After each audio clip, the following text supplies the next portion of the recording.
राजा के कान गधे की तरह हैं। एक समय की बात है, भारतवर्ष में एक राजा रहता था। वह अपने आप को बड़ा ही सुंदर समझता था और उसे अपने ऊपर बहुत घमंड था।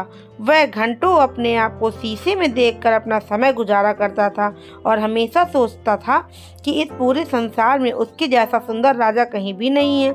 वह अपने लिए सुंदर से सुंदर कपड़े और अच्छे से अच्छे जेवर बनवाता था और उन्हें पहनकर खुद को शीशे में बड़ा ही प्रसन्न होता था।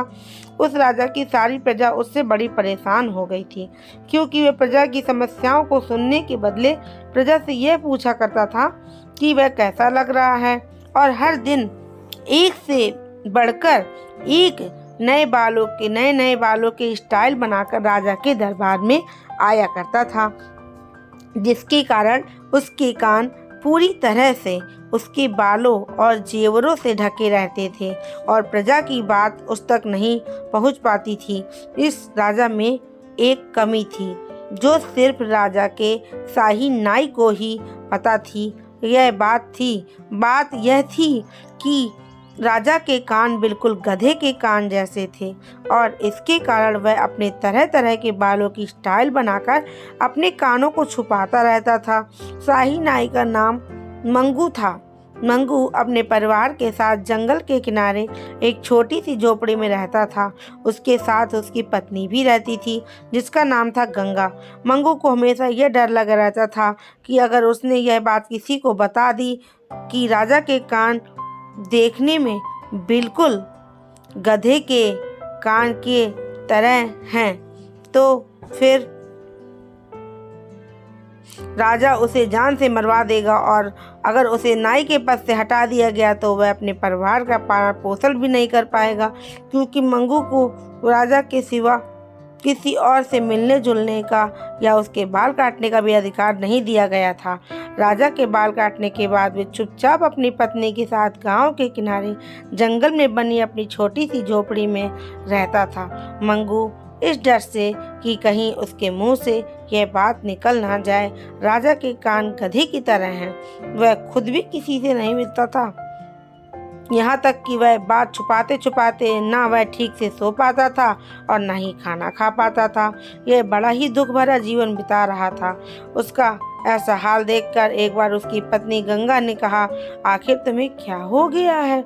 जब से तुम शाही नाई बने हो ना, ठीक से ना खाते हो, ना पीते हो, ना कहीं जाते हो। ज़्यादातर समय हमारे घर के पास बहने वाली नदी को देखने में बिताते हो। पहले जब तुम शाही नाई नहीं थे तो हम ज़्यादा खुश रहते थे। कम से कम हम लोगों से मिलते जुलते और अपना समय खुशी से बिताते थे। नाई ने अपनी पत्नी से कुछ भी नहीं कहा। वह दौड़ता हुआ नदी के किनारे चला गया और वहाँ बैठकर चुपचाप पानी को देखने लगा। गंगा बड़ी परेशान हो गई और वह भी मंगू के पीछे पीछे आ गई, और नदी के किनारे चारों तरफ इमली के पेड़ लगे हुए थे। गंगा बोली, मैं तुम्हारी पत्नी हूँ, आखिर क्या परेशानी है? एक बार बताओ तो। मैं किसी को नहीं बताऊंगी, विश्वास करो। मंगू बोला, गंगा तुम्हें पता है हमारे महाराज के कान गधे की तरह हैं, लेकिन अगर मैंने यह बात किसी को भी बता दी तो महाराज मुझे मृत्यु दंड दे देंगे। मुझे समझ में नहीं आता कि कहीं मैं किसी के सामने यह बात बोल ना दूं, इसलिए मैं किसी से नहीं मिलता, लेकिन इसके कारण मैं बहुत दुखी हूँ, क्योंकि मुझे अपने मित्रों की बहुत याद आती है। मैं एक एक करके सबको खो रहा हूँ। और मंगू गंगा को पकड़कर रोने लगा। इमली के पेड़ मंगू की कही हुई सारी बातों को अपने अंदर सोख रहे थे। गंगू की पत्नी ने वादा किया कि वह यह बात किसी को नहीं बताएगी, लेकिन जल्दी ही वह किसी न किसी को बताने के लिए बेचैन होने लगी। इसलिए एक दिन वह इमली के पेड़ों के पास गई और वहीं पर चुपचाप धीरे धीरे पेड़ों को गले लगाकर कहने लगी, तुम्हें पता है राजा के कान गधे की तरह हैं। और इस तरह से यह बात पेड़ों को बताने के बाद उसका मन शांत हो गया और वे अपने घर वापस आ गई। कुछ ही दिनों में शाही उत्सव आ गया और ड्रम बजाने वाले अपने अपने ड्रम लेकर महल के चारों तरफ खड़े हो गए और जोर जोर से ड्रम बजाने लगे। लेकिन यह क्या हुआ कि ड्रमों के अंदर से एक ही आवाज आने लगी, राजा के कान गधे की तरह हैं, राजा के कान गधे की तरह हैं, राजा के कान गधे की तरह हैं।